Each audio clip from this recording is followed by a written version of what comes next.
Welcome back to my channel. ఈరోజైతే మా బాబు కోసం అని చెప్పి నలుగైతే ప్రిపేర్ చేస్తున్నాను. సో నేను ఎప్పుడు నలుగు ఎలా ప్రిపేర్ చేస్తానో చెప్పేస్తా, చూసేయండి. దీనివల్ల స్కిన్ అయితే కొంచెం బ్రైట్గా అవుతుంది, అలాగే స్మూత్గా కూడా అవుతుంది అనమాట.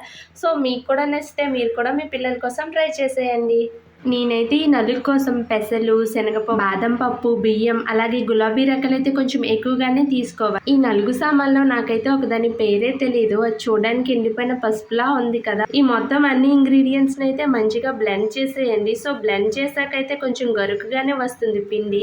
సో ఆ గరుకుగా వచ్చిన దాంట్లో కొంచెం పసుపు వేసుకొని మళ్ళీ బ్లెండ్ చేయండి. అప్పుడు కొంచెం స్మూత్గా అవుతుంది. నాకైతే ఆ స్మూత్నెస్ సరిపోలేదని చెప్పి నేనైతే కొంచెం జల్లించుకున్నాను. సో జల్లించుకున్నాక లాస్ట్కి వేస్టేజ్ ఉంటుంది కదా, అదైతే పక్కన పడేయండి.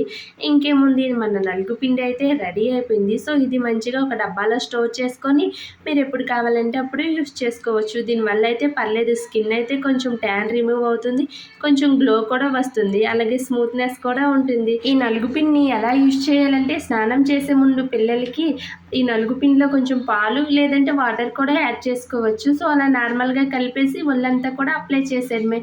ఒక 5 మినిట్స్ ఉంచేసి వాష్ చేసేయడమే. దీనివల్ల అయితే మీ పిల్లల్లో ఇన్స్టాంట్ గ్లో వస్తుంది. సో మీకు నచ్చితే ఒకసారి ట్రై చేయండి. అలాగే నా వీడియోస్ నచ్చితే సబ్స్క్రైబ్ చేసుకోండి అబ్బా.